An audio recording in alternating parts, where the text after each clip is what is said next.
Ukraine's new dispersed ops plan for its F-16s is genius. Big news for Ukraine's Air Force. The nonprofit Comeback Alive has delivered a fleet of new, purpose-built ground vehicles designed to keep Ukraine's F-16s flying, no matter where or when they need to operate. We're talking workshop trucks, mission planning complexes, munitions handlers, and mobile living modules. Now, don't think about this as just logistical tinkering. It's a full-scale adaptation to the hardest air war since Korea. Ukraine is getting at least 85 F-16s from a who's who of NATO: Denmark, Norway, the Netherlands, Belgium.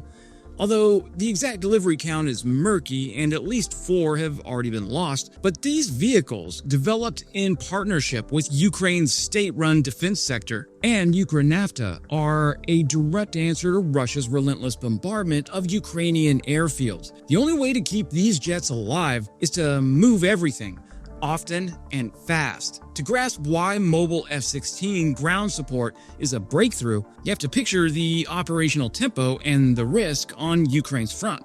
The country's air force is now running a sort of perpetual roadshow.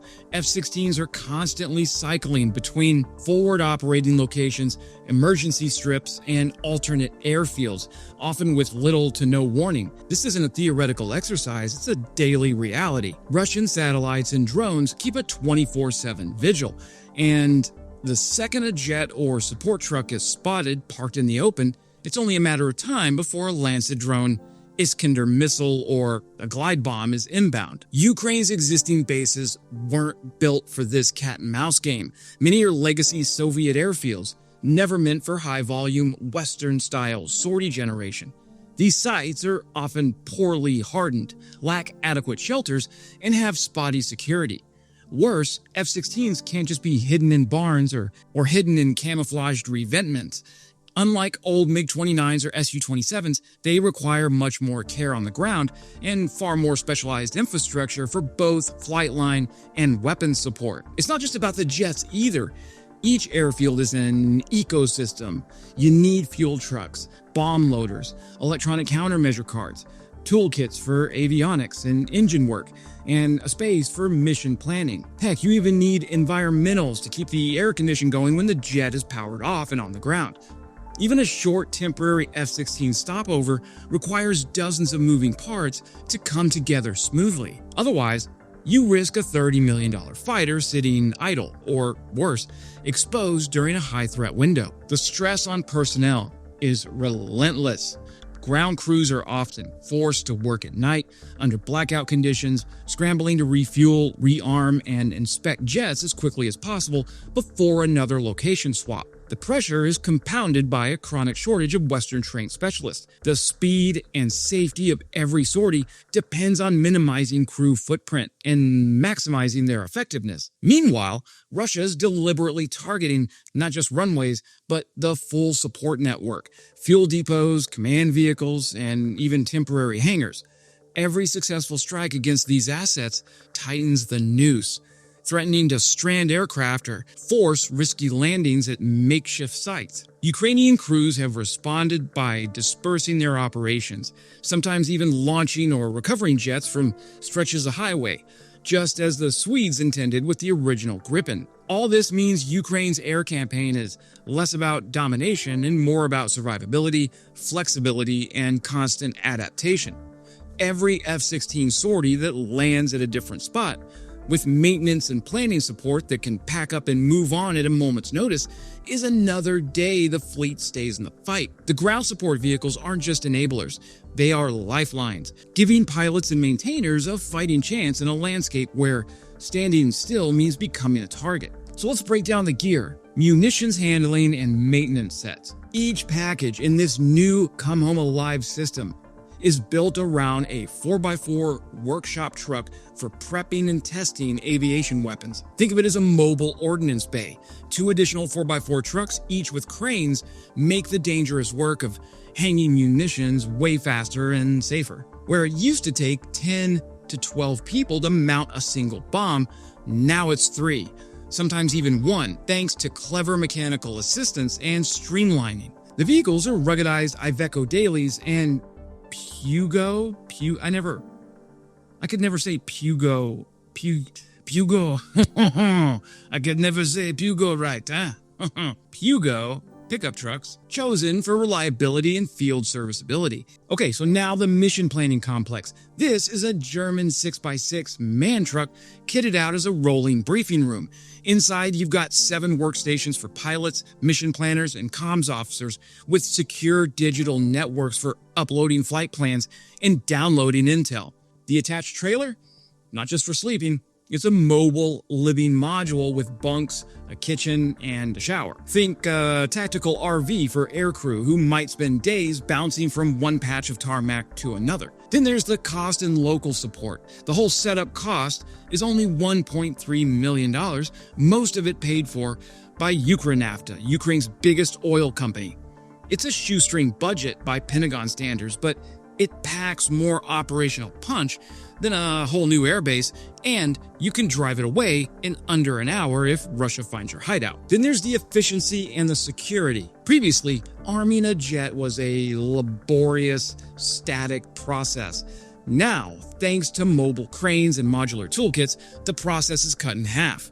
These vehicles can also reach F-16s that have landed off-grid after a forced diversion, something that's happened more than once during high-tempo Russian drone swarms. Also, the F-16s arriving in Ukraine come with NATO standard weapons, AIM-120 and AIM-9 air-to-air missiles, GBU-39B small-diameter bombs, and advanced EW suites. The new vehicles are tailored to safely store, transport, and load these munitions, even at remote sites. The fielding of these mobile F-16 maintenance and mission support complexes represents more than a clever workaround for Ukraine's shortage of secure air bases. It signals a fundamental shift in how air power will be generated and sustained under modern high-threat conditions.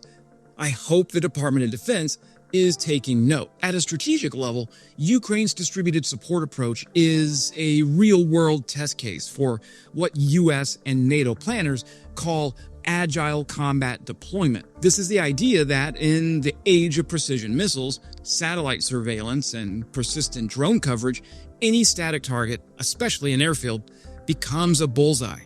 To stay relevant, future air forces have to break the old model of permanent fortress-like air bases. Ukraine is now riding that exact playbook, and every adaptation and every kilometer a support truck travels, every munition loaded far from a traditional runway, becomes a lesson for tomorrow's conflicts. There's also a powerful signaling effect by proving that advanced Western fighters can survive, operate, and even thrive under fire with nothing more than a set of mobile workshops and a handful of determined crews. Ukraine is sending a message to its allies and adversaries that the era of soft kill against high-value jets is ending, unless you're Ukraine and you run Operation Spiderweb and reach deep into Russia's backfield.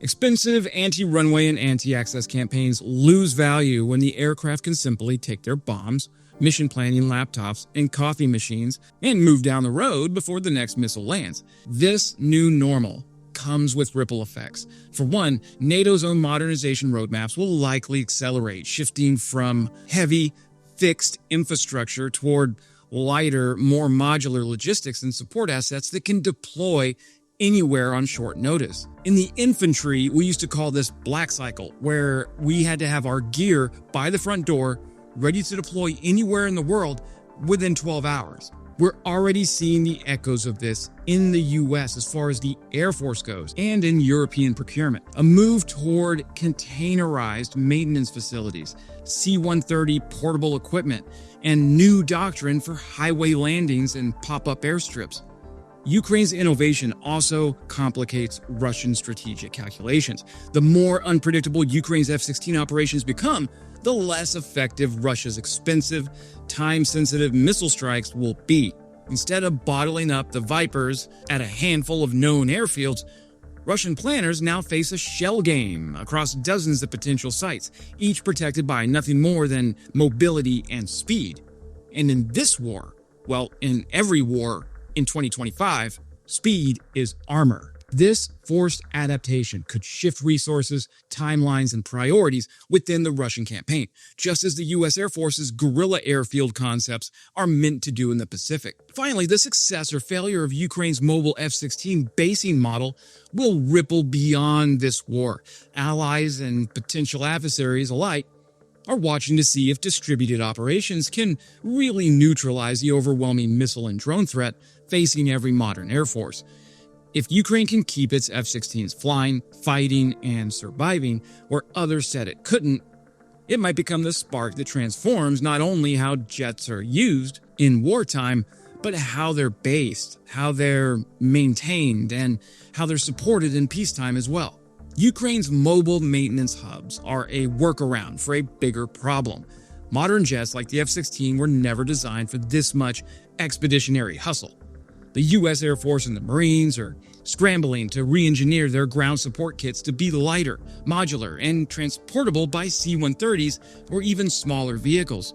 Meanwhile, the war in Ukraine has exposed how difficult it is to operate in a target-rich environment where nothing is ever really safe. The lessons? Well, don't count on sanctuary. Build everything for speed, concealment, and the ability to get out of Dodge at a moment's notice. Even crash trucks and lighting carts need to fit on a C-130 these days. In short, these vehicles from Come Home Alive might look like simple trucks, but they're at the bleeding edge of air war logistics. As Western air forces send more F-16s and more Mirage 2000s to Ukraine, I expect to see more innovation in mobile maintenance, digital mission planning, and fast relocation. It's not glamorous, but it's decisive. In the move or die world of modern air power, Ukraine is teaching NATO how to survive and fight another day, and that is a huge lesson learned. That's it for today, friends. When you subscribe, you keep this channel healthy and growing. And as always, glory to Ukraine, glory to the heroes. Crimea is Ukraine.